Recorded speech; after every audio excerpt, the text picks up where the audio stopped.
नमस्ते दोस्तों। आज मैं एक बहुत महत्वपूर्ण विषय पर आपसे बात करना चाहता हूं और इसको लेकर जो बहस है वो लगभग राष्ट्रव्यापी बहस है। बहुत ज़्यादा उसको लेकर चर्चा है और अगर आप देखेंगे तो अखबार से लेकर चैनल तक उसको लेकर बातचीत कर रहे हैं। और ये जो विषय है इसका संबंध सिर्फ भारतीय न्यायपालिका से नहीं है बल्कि भारतीय संविधान से, भारतीय लोकतंत्र से और इसकी सारी संस्थाओं के साथ इसका संबंध है। तो मैं चाहूँगा कि दो चीज़ें पहले आप कर दें। अगर आप ऑडियो आपको साफ साफ सुनाई दे रहा है तो कृपया उसका कंफर्मेशन दें। और दूसरी बात कि ये वीडियो जो है ये कॉपीराइट फ्री है, तो अगर कोई भी यूट्यूब चैनल या कोई भी प्लेटफॉर्म अगर इसको इस्तेमाल करना चाहता है तो उसके लिए मैं कोई उसके पैसे पर मेरा कोई क्लेम नहीं है। ये कॉपीराइट फ्री वीडियो है। आप इसको जिस भी रूप में आप चाहें और जितना भी अंश इसका टुकड़ा बनाकर किसी भी रूप में आप चलाना चाहें तो आप इसका इस्तेमाल कर सकते हैं। देखिए, जिस बारे में मैं आपसे बात कर रहा हूं इसको लेकर आप सबको बहुत कुछ मालूम है। जो मालूम है उसको मैं रैप अप कर रहा हूं और उसके बाद मैं उस पर जो बाकी जो उसको लेकर क्या क्या डिबेट्स हैं, क्या इशूज हैं, क्या कॉन्स्टिट्यूशनलिटी है, क्या लीगलिटी है, इस पर मैं अपने जो डिलिब्रेशंस हैं वो आपको देने की कोशिश करूंगा। एक रिक्वेस्ट ये है कि अगर आप इस वीडियो को तत्काल सिर्फ एक शेयर बटन दबा दें तो ये ज़्यादा लोगों तक पहुंच पाएगा और आपके मित्र भी देख पाएंगे। अगर आप देख रहे हैं तो जाहिर है कि आपके मित्रों के लिए भी ये वीडियो जरूरी है। तो ये जो पूरा मामला है ये कंटेम्प्ट ऑफ कोर्ट का है और इसको लेकर जो ताज़ा घटना है वो सिर्फ इतनी है कि प्रशांत भूषण जो एक जाने माने वकील हैं, उन्होंने एक ट्वीट किया। जो चीफ जस्टिस ऑफ इंडिया है वो एक बहुत महंगी बाइक पर वो सवार थे और इसको लेकर उन्होंने ट्वीट किया था। मैं उस ट्वीट के डिटेल्स में नहीं जा रहा हूं क्योंकि कंटेम्प्ट का केस ऑलरेडी इस पर चल रहा है। तो उस ट्वीट को लेकर फिर इसका suo motu cognizance supreme court लेता है और 3 जजों की बेंच ने प्रशांत भूषण को न्यायपालिका की अवमानना यानी कंटेम्प्ट ऑफ कोर्ट के तहत दोषी करार दिया है और इसकी सजा का अनाउंसमेंट अभी होना है। तो घटना क्या है? प्रशांत भूषण ने एक ट्वीट किया। उस ट्वीट को सुप्रीम कोर्ट ने माना कि ये कंटेम्प्ट ऑफ कोर्ट है। 3 जजों की बेंच ने उस पर विचार किया और ये फैसला सुनाया कि उन्होंने न्यायपालिका की अवमानना की है, दोषी करार दिए गए हैं और इसके बाद उसमें सजा होनी है। इस मामले में ये जो contempt of court act of 1971 है, इसके तहत जो मैक्सिमम पनिशमेंट है वो 6 महीने की कैद है और या फिर 2000 रुपए का जुर्माना है। तो दिस इज द एक्ट, ये आपका टोटल एक्ट है। अब ये कंटेम्प्ट का जो पूरा मामला है ये बहुत अजीब किस्म का मामला है। वो इसलिए कि दुनिया के ज्यादातर देशों में कंटेम्प्ट ऑफ कोर्ट जैसी कोई चीज नहीं है। ज्यादातर विकसित देश कंटेम्प्ट ऑफ कोर्ट जैसा कुछ नहीं मानते हैं। भारत में कंटेम्प्ट ऑफ कोर्ट का पहला एक्ट जो है वो 1926 में बना है और उस समय आप जानते हैं कि अंग्रेजों का शासन, ब्रिटिश रूल था और उन्होंने अपने जुडिशियरी को आलोचनाओं से बचाने के लिए जो उनका अपना ब्रिटेन में कानून था उसी के तर्ज पर उन्होंने भारत में भी कंटेम्प्ट ऑफ कोर्ट का कानून बनाया। तो 1926 में कंटेम्प्ट ऑफ कोर्ट जो है एक्ट 1926 में पहला एक्ट बना। तो लगभग ये 100 साल पुराना एक्ट है।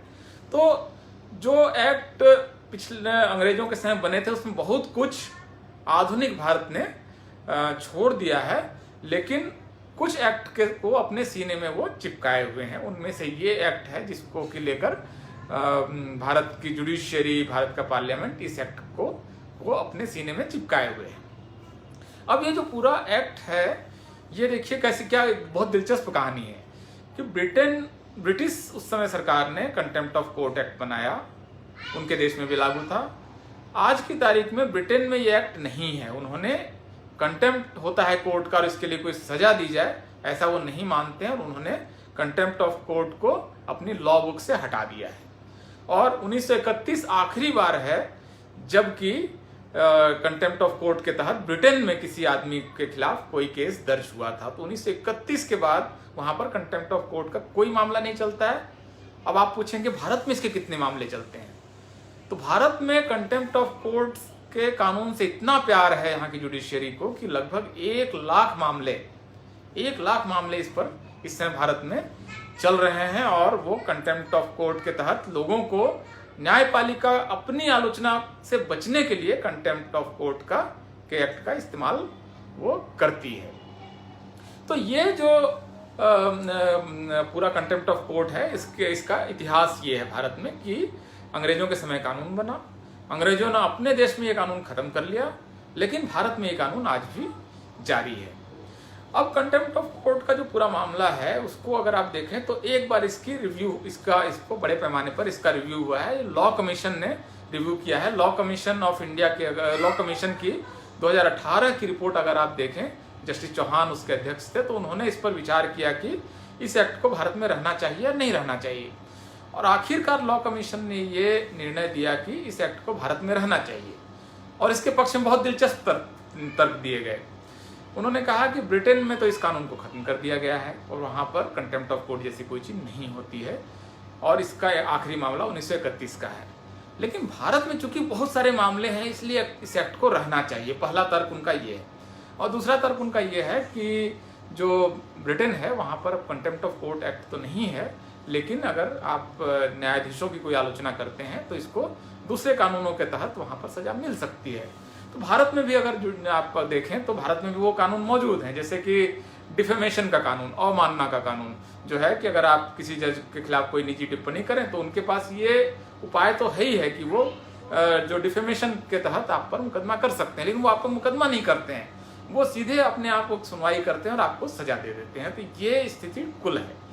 अब चूंकि प्रशांत भूषण ने जुडिशियरी के एक व्यक्तिगत एक जज के निजी आचरण पर उन्होंने एक सार्वजनिक टिप्पणी की, और इसको लेकर जो कोर्ट है वो बहुत नाराज हुआ, दुखी हुआ, और उन्होंने प्रशांत भूषण को इसको लेकर ये उनको दोषी करार दिया है। ये सजा ऑलरेडी हो चुकी है। अब सवाल उठता है कि इस समय इसके साथ एक डिबेट और साथ में चल रही है। पिछला जो कंटेम्प्ट ऑफ कोर्ट का बड़ा केस है वो 2017 का केस है, तो वो जस्टिस कर्नन का केस है। अब जस्टिस कर्नन का केस क्या है, इसको सुनने से पहले एक बार और मेरा रिक्वेस्ट है कि सैकड़ों लोग इसको ऑलरेडी शेयर कर चुके हैं। मैं चाहूंगा कि बाकी लोग जिन्होंने शेयर नहीं किया है वो अपना शेयर बटन साथ में दबा दें। तो ये जो जस्टिस कर्नन का मामला है, 2017 में जस्टिस कर्नन ने, जो हाई कोर्ट के जज थे, और भारत में हाई कोर्ट और सुप्रीम कोर्ट में, सुप्रीम कोर्ट को आप अगर कॉन्स्टिट्यूशन पढ़ेंगे तो वो हाई कोर्ट के ऊपर नहीं रखा गया है, बराबर का है, सिर्फ जुरिस्डिक्शन अलग है कि सुप्रीम कोर्ट जो है उसका पूरा जुरिस्डिक्शन जो है पूरा भारत है, जबकि हाई कोर्ट का जुरिस्डिक्शन उसका अपना एक ज्योग्राफिकल स्टेट है। तो हाई कोर्ट के जज होने के नाते उनको न्यायपालिका में भ्रष्टाचार के कुछ मामले उनके संज्ञान में आए, तो उन्होंने क्या किया कि एक पत्र लिखा, उसमें कुछ नाम और जो जानकारियां थी वो लिखी, उस पत्र को उन्होंने सीलबंद किया, और उस सीलबंद लिफाफे को उन्होंने प्रधानमंत्री के पास भेज दिया कि हमारे पास करप्शन के ये मामले सामने आए हैं। अब इस पर प्रधानमंत्री क्या कर सकते थे? प्रधानमंत्री दो काम कर सकते थे कि इसका वो संज्ञान लेते और एक जांच कमेटी बनाकर या किसी जांच एजेंसी को वो सौंप देते कि आप इसकी इन्वेस्टिगेशन कर लीजिए, और उसके बाद इसकी रिपोर्ट आप या तो पार्लियामेंट में टेबल कीजिए या सुप्रीम कोर्ट को सौंप दीजिए। दूसरा उपाय उनके पास ये था कि ज्वाइंट पार्लियामेंट्री कमेटी बनाकर, क्योंकि हायर जुडिशियरी का मामला है और हाई कोर्ट का एक जज आरोप लगा रहा है, तो बहुत बड़ा मामला है, तो नरेंद्र मोदी के पास दूसरा ऑप्शन ये था कि जस्टिस कर्नन के आरोपों की जांच के लिए एक संयुक्त संसदीय समिति बना देते, एक ज्वाइंट पार्लियामेंट्री कमेटी बनाते जिसको जेपीसी बोलते हैं, और उससे वो जांच कराकर उसकी रिपोर्ट पार्लियामेंट में टेबल कराते, फिर उस पर वो कार्रवाई करते, और वो कार्रवाई हो सकता था कि जुडिशियल जो जज जिन पर आरोप था उसके खिलाफ इम्पीचमेंट हो सकता था और उनको पद से हटाया जा सकता था, जिसको कि महाभियोग कहते हैं। इम्पीचमेंट को महाभियोग करते हैं, जिसके तहत किसी हाई कोर्ट या सुप्रीम कोर्ट के जज को हटाया जा सकता है। इसका सारा विधान जो है वो आपको संविधान के अंदर मिलेगा, तो इसका एक तरीका है। लेकिन जनवरी 2017 में ये चिट्ठी आती है और प्रधानमंत्री नरेंद्र मोदी करते क्या है, वो उसी संस्था के पास इस शिकायत को भेज देते हैं जिसके खिलाफ उन्होंने आरोप लगाए थे। और जुडिशियरी को जैसे ही पता चलता है कि जस्टिस कर्नन ने आरोप लगाए हैं, जस्टिस कर्नन के खिलाफ कंटेम्प्ट की प्रोसीडिंग शुरू कर दी जाती है, और फरवरी में उनको ये सजा दे दी जाती है कि आपको तत्काल गिरफ्तार किया जाए और 6 महीने के लिए आपको जेल में रहना पड़ेगा। भारतीय इतिहास में किसी सिटिंग हाई कोर्ट या सुप्रीम कोर्ट के जज की गिरफ्तारी और उनको जेल में रखने का ये एकमात्र मामला है। अभी तक ऐसा एकमात्र मामला सामने आया है। तो ये जो पूरा मामला है, इसने पूरी जुडिशियरी को हिला कर रख दिया कि क्या तरीका होगा। अगर किसी जज को पता चले कि बाकी जज करप्शन कर रहे हैं, तो अगर वो जजेस के सामने उस शिकायत को ले जाते हैं तो जुडिशियरी ऑब्वियसली उन पर कंटेम्प्ट करेगी। वो अगर अखबार में लेख लिखते हैं तो जुडिशियरी उसको कंटेम्प्ट मानेगी। अगर वो ट्वीट करते हैं तो भी जाहिर कंटेम्प्ट है।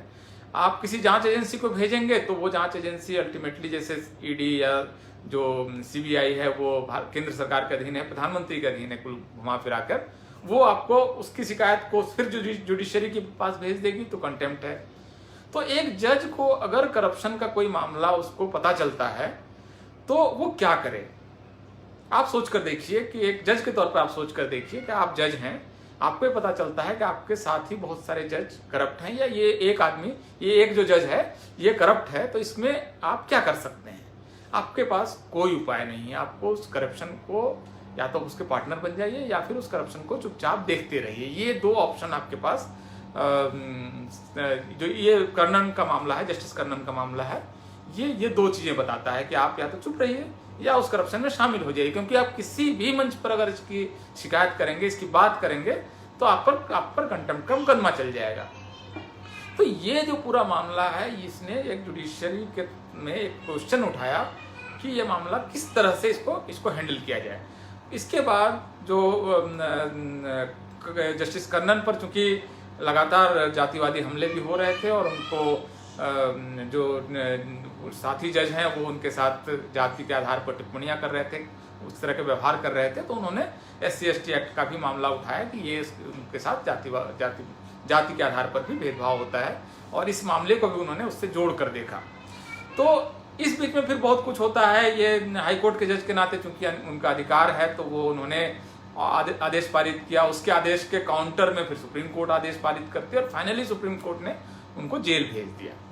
तो ये जो पूरा मामला है, इस पर अगर आप देखें तो ये अपने आप में बताता है कि कंटेम्प्ट ऑफ कोर्ट का जो एक्ट है इसका दुरुपयोग हो सकता है, क्योंकि इसके जरिए न्यायपालिका के करप्शन पर बात करना मुश्किल बना दिया गया है। न्यायपालिका, अगर कोई जज करप्शन करता है, अपने किसी केस में किसी से पैसा ले लेता है या किसी और तरह का करप्शन करता है, इवन जैसे बीच में कई जजेस पर यह आरोप भी लगे कि वो महिलाओं के साथ उनके व्यवहार को लेकर भी टिप्पणियां हुई, तो किसी को लेकर आप बात करेंगे तो आपके खिलाफ कार्रवाई हो जाएगी।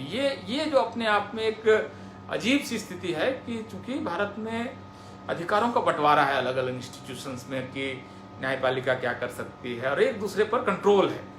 जुडिशियरी ने अपनी ये स्थिति बनाई है कि वो अपने सदस्यों का चुनाव खुद करेगी। भारत में हाई कोर्ट या सुप्रीम कोर्ट का जज बनने के लिए कोई परीक्षा नहीं होती है, कोई इंटरव्यू नहीं होता है, सीधे किसी को भी जज बना दिया जाता है। जैसे यूयू ललित जो हैं, जस्टिस यूयू ललित, वो जिन्होंने SC/ST एक्ट का में फैसला दिया था, SC/ST एक्ट को कमजोर बनाने वाला, वो सुप्रीम कोर्ट में प्रैक्टिस करते थे और उनको सीधे सुप्रीम कोर्ट में जज बना दिया जाता है। तो इस तरह से जिस देश में जज बनते हैं, उसके बाद आप उसकी आलोचना नहीं कर सकते हैं। तो ये एक बहुत विचित्र स्थिति है कि कोई एक इंस्टीट्यूशन इतना महान और इतना पवित्र कैसे हो सकता है जिसकी कोई आलोचना ना हो। तो ये जो उन्होंने अपने लिए स्थिति बना ली है, ये एक बहुत समस्यामूलक स्थिति है। और जो जस्टिस कर्णन का मामला और उसके फिर प्रशांत भूषण का जो मामला है, ये दरअसल इसके एक अगर आप डिटेल रीडिंग करेंगे तो आपको यही लगेगा कि अल्टीमेटली कंटेम्प्ट ऑफ कोर्ट का जो एक्ट है वो दुनिया के ज़्यादातर देशों में नहीं है, और न्यायपालिका की आलोचना अपने आप में कोई अपराध नहीं है। वहाँ पर हमें पहुँचना चाहिए, वो हमारा आइडियल गोल होना चाहिए। अब इस बीच में एक और डिबेट है जिस पर मुझे आपसे बहुत संक्षेप में बात करनी है कि जब ये सारा मामला हुआ था तो प्रशांत भूषण ने इस पूरे मामले में जो सुप्रीम कोर्ट ने पोजीशन ली, उस पोजीशन का समर्थन किया और उन्होंने जस्टिस कर्णन भी नहीं लिखा, उन्होंने कर्णन को लेकर लिखा कि आई एम ग्लैड कि this has happened to Karnan. तो ये ऐसा करते ही जो प्रशांत भूषण हैं, जो न्यायपालिका के में भ्रष्टाचार वगैरह को लेकर इतने मुखर रहते हैं, उन्होंने कंटेम्प्ट ऑफ कोर्ट के पक्ष में अपनी पोजीशन ले ली कि contempt of court is a good act. जब वो उस एक्ट के तहत किसी को सजा सुनाए जाने का समर्थन वो कर रहे हैं तो इसका मतलब उस एक्ट को सही मानते हैं। तो उसी एक्ट के तहत जब उनको सजा सुनाई जाती है तब ये रोना पीटना वो क्यों मचा रहे हैं? क्योंकि देखिए, कर्णन और प्रशांत भूषण, जस्टिस कर्णन और प्रशांत भूषण के केस में एक फर्क है। प्रशांत भूषण जो लिख रहे हैं वो पब्लिक अनाउंसमेंट है, पब्लिक प्रोनाउंसमेंट है और ट्विटर पे लिख रहे हैं, जबकि कर्नल वो एक सीलबंद लिफाफे में, क्योंकि वो कानून के अच्छे जानकार हैं, तो उन्होंने पूरी मर्यादा का ख्याल रखा। अब जिस आदमी ने मर्यादा का ख्याल रखा उसको सजा सुना दी गई और वो आदमी जेल चला जाता है। जिस आदमी ने खुलेआम जुडिशरी को लेकर क्रिटिकल व्यू रखा उसको जुडिशरी ये मौका दे रही है कि आप प्लीज माफी मांग लीजिए तो हम आपको छोड़ देंगे। तो ये बहुत हास्यास्पद सी स्थिति है। कोई कह सकता है इसको लेकर कि ये कास्ट का मामला है, क्योंकि जस्टिस कर्णन जो है वो शेड्यूल कास्ट के हैं और जो प्रशांत भूषण है वो अपर कास्ट से हैं। लेकिन मुझे लगता है कि बहुत सरलीकरण होगा मामले का, कि सिर्फ जाति इसमें मामला नहीं है। देखिए, जस्टिस कर्णन का जो आरोप है और जो प्रशांत भूषण का आरोप है इसमें बुनियादी फर्क है। प्रशांत भूषण के आरोप लगा रहे हैं एक जज के एक बाइक पर सवार होना, वो उनका पर्सनल कंडक्ट है, वो उसमें नैतिकता का मामला हो सकता है, उसमें कोई क्रिमिनलिटी इन्वॉल्व नहीं है, कोई अपराध इन्वॉल्व नहीं है। उनको चढ़ना चाहिए कि नहीं चढ़ना चाहिए इसको लेकर मोरल व्याख्याएं हो सकती हैं। लेकिन जो सवाल कर्णन उठा रहे हैं वो जुडिशियरी के बुनियादी सवाल हैं। जजों को ईमानदार होना चाहिए, उनको करप्शन नहीं करना चाहिए, करप्शन करने पर उनकी जांच होगी। अगर कोई जातिवाद करता है जुडिशरी में तो उसके खिलाफ जांच होनी चाहिए और उसको सजा सुनाई जानी चाहिए। इतने बुनियादी सवाल जस्टिस कर्णन उठा रहे हैं और उसके जगह पर प्रशांत भूषण एक बहुत हल्का सा सवाल कि आप बाइक पर क्यों सवार हो गए। आप देखिए दोनों का जो आरोप है उसके वजन का फर्क देखिए। एक आदमी आरोप क्या लगा रहा है कि आप एक बाइक पर सवार हो गए, दूसरा आरोप क्या लगा रहा है कि जुडिशरी में करप्शन है, वो करप्शन नहीं होना चाहिए। अगर करप्शन का आरोप लगता है तो उसकी जांच होनी चाहिए और इसके अलावा अगर न्यायपालिका में जातिवाद है तो जातिवाद खत्म होना चाहिए और जातिवाद के आरोप की जांच होनी चाहिए। अब दोनों में देख लीजिए कि कौन सा आरोप भारी है। तो लेकिन ये है कि ये जो आरोप लगा रहे हैं जस्टिस कर्णन, ये पूरी मर्यादा के तहत एक सील बंद लिफाफे में आरोप लगा रहे हैं, जबकि दूसरा व्यक्ति प्रशांत भूषण एक सार्वजनिक टिप्पणी कर रहा है जिसमें कोई उससे आप करेंगे क्या। उस आरोप में वो अगर आरोप साबित हो जाता है कि जस्टिस बोबडे एक बाइक पर सवार हुए थे, इसमें कौन सी क्रिमिनलिटी इन्वॉल्व है, इसमें कौन सा अपराध है। तो ये जो एक दो तरह का जो आरोप है, मेरे ख्याल से यहाँ पर फर्क है। तो चूंकि जस्टिस कर्णन बुनियादी आरोप लगा रहे हैं, बहुत बड़े सवाल उठा रहे हैं और इससे पूरा सिस्टम जो है उस पर प्रश्न चिन्ह उठ रहा है, इस वजह से उनको दंडित किया गया है। उनको दंडित इसलिए किया गया क्योंकि उनके आरोपों को जुडिशरी बर्दाश्त नहीं कर पा रही थी। उसके मुकाबले आप देखेंगे, अल्टीमेटली मेरा अपना मानना है कि देखिए इस पूरे मामले में क्या होता है प्रशांत भूषण के मामले में। लेकिन शुरुआती तौर पर जुडिशरी जिस तरह से उनको समय दे रही है कि आप माफी मांग लो, आपने यही समय जस्टिस कर्णन को क्यों नहीं दिया था कि आप उसको लेकर आप खेद जताएं। तो ये जो पूरा मामला है, मेरे ख्याल से जस्टिस कर्णन और प्रशांत भूषण के बीच का जो फर्क है वो फर्क सिर्फ जाति का नहीं है। उसको इतना सरलीकरण, इतना रिडक्शनिस्ट नजरिए से हम ना देखें, मतलब इसको आप एक ब्रॉड फ्रेमवर्क में देखें। मुझे लगता है कि जस्टिस कर्णन के जो आरोप हैं वो गंभीर आरोप हैं और जस्टिस कर्णन के आरोप की जब तक जांच नहीं होगी तब तक न्यायपालिका से न जातिवाद खत्म हो सकता है, न भ्रष्टाचार खत्म हो सकता है। और ये संस्था किस रूप में काम करती है आप सब जानते हैं अपने अपने निजी अनुभवों से, आप सबने इसकी कहानियां सुनी होंगी। इस समय लगभग 3 करोड़ केसेस इस देश में पेंडिंग है। ये संस्था जो जुडिशरी है इसकी इनएफिशिएंसी पर ये बहुत बड़ा प्रश्न चिन्ह है। आप समय पर फैसला नहीं दे सकते हैं, वर्षों फैसले पेंडिंग रहते हैं। कई लोग जिस अपराध की जितनी सजा है उससे ज़्यादा वो जब वो केस पेंडिंग है उस समय भुगत चुके होते हैं। कई लोग केस करने के बाद 30-40 साल में मर जाते हैं, फैसला नहीं आता है। तो ये बड़े सवाल हैं और मेरे ख्याल से इन बड़े सवालों पर बात होनी चाहिए। प्रशांत भूषण इस मामले में बहुत छोटे प्लेयर हैं, उन्होंने कोई गंभीर आरोप नहीं लगाया और उन्होंने दरअसल अपने पूरे जुडिशियल जीवन में उन्होंने जो काम किया है वो उतना बड़ा काम नहीं है जितना जस्टिस कर्णन ने किया है। तो जस्टिस कर्णन, और आज देखिए उन्होंने कितना बड़ा काम किया। आज उन्होंने एक इंटरव्यू में ये भी कहा कि मैं प्रशांत भूषण के खिलाफ जो सजा सुनाई गई उसके खिलाफ, जो आदमी आरोप लगा रहा है जस्टिस कर्णन पर, उस पर जब एक संवैधानिक प्रश्न आता है तो जस्टिस कर्णन एक बहुत ट्रू जो कॉन्स्टिट्यूशनलिस्ट हैं, एक संविधानवादी के तौर पर अपनी पोजीशन लेते हैं, अपने मान अपमान की परवाह नहीं करते हैं और प्रशांत भूषण के पक्ष में खड़े होते हैं, क्योंकि वो प्रशांत भूषण के पक्ष में खड़ा होना नहीं है, वो संविधान के पक्ष में खड़ा होना है।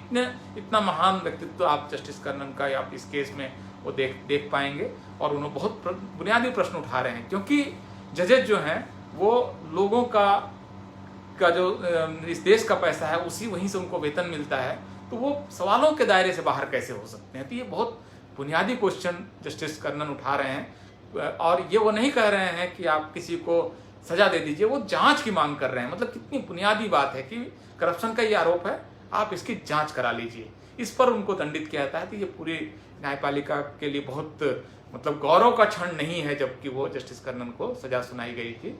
और अगर इसी आरोप में एक व्यक्ति को छोड़ दिया जाता है या कुछ हो जाता है, दूसरे को सजा सुनाई जाती है, तो ये भी एक बात है जिस पर कि बाद में न्यायपालिका को खुद विचार करना चाहिए। तो मुझे लगता है कि मोटे तौर पर जो प्रश्न, अगर कोई प्रश्न है तो आप एक बार पूछ लें कि अगर मेरे पास उसके जवाब होंगे। मैं ये गारंटी नहीं करता हूँ कि आपके सारे प्रश्नों के जवाब मेरे होंगे, लेकिन अगर आपके पास कोई प्रश्न है तो आप पूछ लें। आज के समय न्यायपालिका अक्सर दबाव में अनेक कारणों से न्याय नहीं करती है। यशपाल साहब की टिप्पणी है, ये कह रहे हैं कि बहुत दुखद है। मोंटी सिंह कह रहे हैं कि कर्णन की बात सुनने को मिली, वरना कर्णन को सब भूल गए थे मोंटी सिंह साहब। अगर आपको याद होगा तो पिछली बार भी जब कर्णन का प्रश्न आया तो हमने इसको उठाया था। अरविंद कुमार कह रहे हैं कि उत्तम विश्लेषण, शुक्रिया अरविंद जी। मुझे पता नहीं कि मैंने उत्तम विश्लेषण नहीं किया या नहीं किया, लेकिन मैं कुछ प्रश्न को आपके सामने रखना चाह रहा था। और बुनियादी तौर पर मेरा ये मानना है कि कंटेम्प्ट ऑफ कोर्ट एक्ट चूँकि दुनिया के ज़्यादातर विकसित देश खत्म कर चुके हैं, किसी भी देश की न्यायपालिका को जब आलोचना से डर नहीं लगता है, तो भारत के जज इतना क्यों घबरा रहे हैं, इतना क्यों डर रहे हैं, ये एक प्रश्न है। और ये एक संतोष जी प्रश्न उठा रहे हैं कि माफ़ी मांगने के लिए क्यों कहा। मतलब सही बात है, अगर आप उसको दोषी करार दिए हैं तो फिर माफ़ी मांगने की क्या बात है। फिर तो आप सारे केसेस में आप माफ़ी मांगने के लिए कहिए और लोग माफ़ी मांग कर निकल आए। मतलब आप अजीब किस्म का एक्ट कर रहे हैं। आप जस्टिस कर्णन का मामला आता है तो 7 जज मिलकर उसको सुनवाई करते हैं, प्रशांत भूषण का मामला आता है तो सिर्फ 3 जज सुनवाई करते हैं। मतलब आपका ग्राउंड क्या है। मतलब एक कंटेम्प्ट ऑफ कोर्ट की सुनवाई 7 जज करेंगे, दूसरे कंटेम्प्ट ऑफ कोर्ट की सुनवाई 3 जज करेगा, कभी 1 जज करेगा। तो इतना सारा कॉन्ट्रडिक्शन, इतना सारा अंतर्विरोध इस मामले में क्यों है। बहुत सारे प्रश्न और पूछ रहे हैं लोग। अनूप कुमार यादव कह रहे हैं कि this is not real independence. Yes, let's ponder over that. Collegium system को कैसे ख़त्म किया जाना चाहिए। देखिए, कोलिजियम सिस्टम इस देश को में कांग्रेस के समय का पाप है, जिसको कि बीजेपी बहुत मज़े से ढो रही है और मज़े कर रही है। उसको कोलिजियम सिस्टम से कोई दिक्कत नहीं है और वो इसको ख़त्म करने की बहुत अधूरी सी उन्होंने कोशिश भी की थी। कर्णन साहब की तारीफ में बहुत सारी बातें आ रही हैं। भूषण को छूट मिलती है तो जनता को भी छूट मिलनी चाहिए। बहुत सारे लोग कह रहे हैं कि सटीक विश्लेषण है। बस मेरा एक रिक्वेस्ट है कि कृपया इसको अपने वॉल पर आप लोग शेयर कर लें इस वीडियो को, ताकि मैं चाहता हूँ कि बहुत सारे लोग इसको देख पाएँ और जो YouTube चैनल इसको लेना चाहते हैं टुकड़े में या पूरा का पूरा, वो इसको उठा लें। मुझे कोई इसमें कॉपीराइट फ्री है। एक बार मैं नटसेल में अब संक्षेप में आपको 5 से 7 मिनट में इसको समेट देता हूँ कि ये पूरी बातचीत क्या है। मैंने आपको इस बातचीत के शुरू में बताया कि किस तरह से प्रशांत भूषण के केस में प्रशांत भूषण ने एक ट्वीट किया एक जज के आचरण पर। उसके बाद उस मामले को जो सुप्रीम कोर्ट है वो सो मोटो कॉग्निजेंस लेती है, कोई शिकायत नहीं होती है। जस्टिस बोबडे कोई शिकायत नहीं करते हैं और उसके बाद उनको दोषी करार दिया जाता है। तो इसको लेकर एक डिबेट चल जाती है।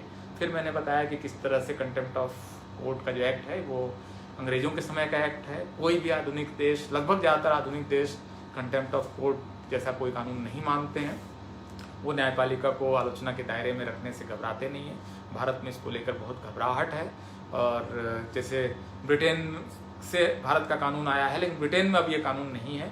1931 में ब्रिटेन में आखिरी बार इस कानून का इस्तेमाल हुआ था। मतलब आप समझिए कि लगभग 70 साल और इधर 20 साल, 90 साल पहले वहाँ पर ये कानून आया। मतलब इस कानून का इस्तेमाल हुआ था। भारत अब भी इसको बहुत धड़ल्ले से इस्तेमाल करता है। लगभग 1 लाख केसेस हैं और इसी को आधार बनाकर इसको जारी रखा जा रहा है कि बहुत केसेस हैं। बहुत अजीब सा तर्क है।